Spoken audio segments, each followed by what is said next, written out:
which is prohibition. Right. Prohibition of alcohol. We said we didn't want to drink. We were going to be a dry nation. Then what happened after we did that? We gave the women the right to vote, and we said, oh my goodness. 13 years later, we said we need to drink again. Is that the way that went? That's right. And we repealed that. But that's just a joke, maybe a bad joke for all the people that were now and equality and all that. But here's the point. Your point is it can be changed, but it's difficult to Very be difficult. changed. And that's the idea. And it's also that it's dispersal of power. And it is a checks and balances. So two have to basically decide. We have our executive, we have our legislative, and we have our judicial branches. Then they have different purposes. That's what's right there in the very beginning of the Constitution. Right. Let's talk about the word civics as it compares to the word civic. One with an S, C-I-V-I-C-S, one without an S. Here's the definition from Webster. If Webster's anything to go by. Civics is a social science dealing with the rights and duties of citizens. A social science dealing with the rights and duties of citizens. And here's the definition of civic, singular. And both of them are from the Latin, and this one, civic, singular, is much earlier in its creation. This is dated to 1656. The first one was dated to 1886. This one is of relating to a citizen, a city, or its citizenship, community affairs, your civic duties.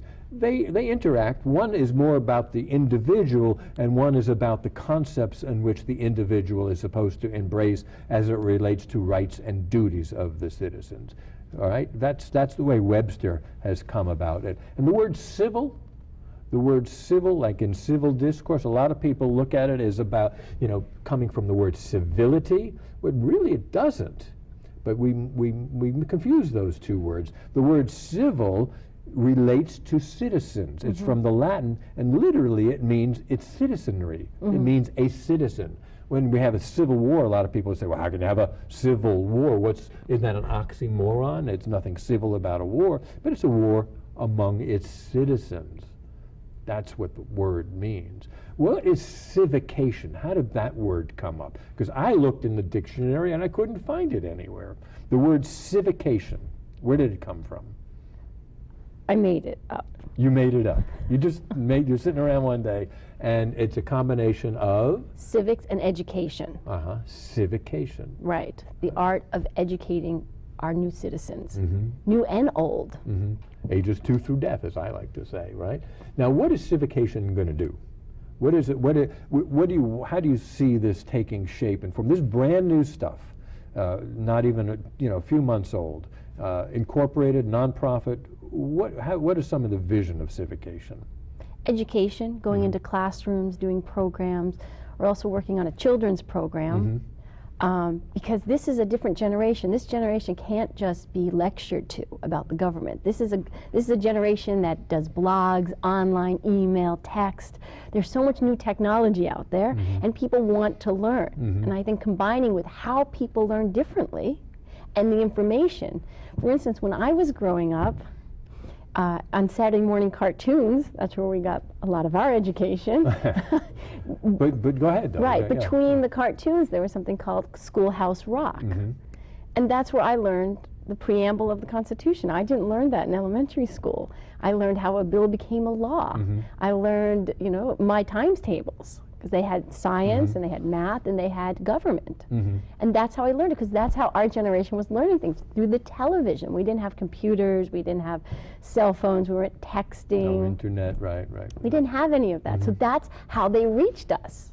And I see a great vision of reaching the new generation, how to teach that, to get into high schools before people graduate.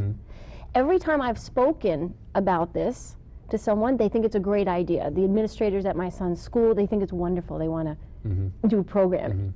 No one has said, no, I don't think we need that. I think people understand perfectly well how the government works. We're just fine. Right. Yeah, that's true. I haven't heard that either. I don't know that we are. We might.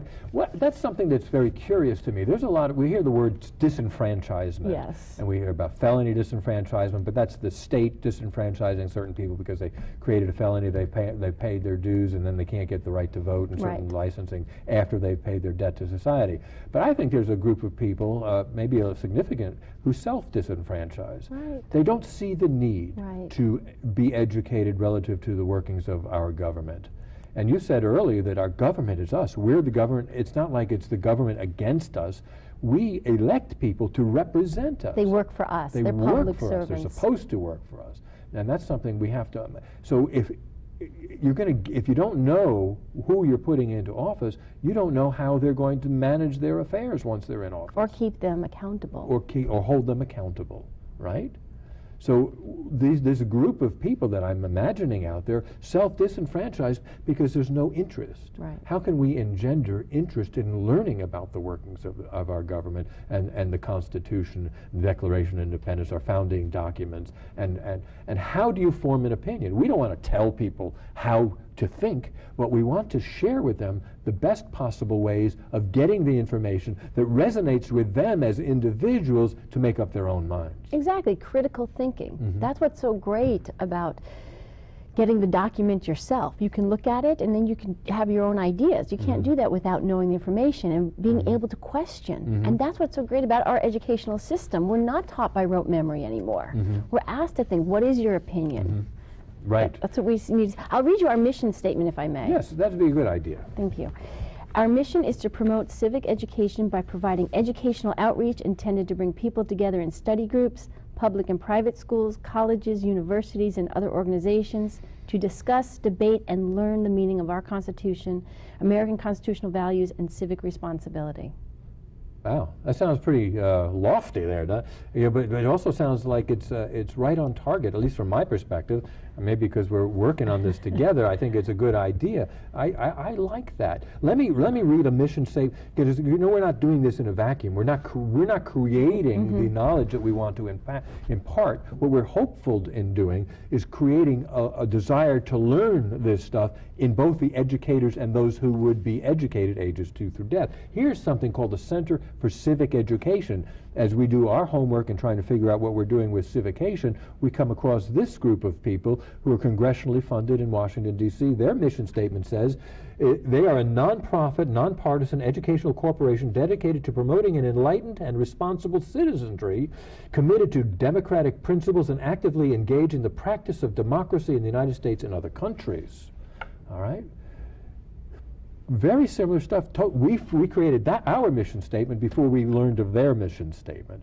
So I think it's a good thing. What are some of the other things you think Civication might get involved in? Going into classrooms, giving the quick civics guide. Do you think maybe lobby school boards and people in decision-making abilities to put more civics education in the classroom? Is that something? Opening the dialogue, absolutely.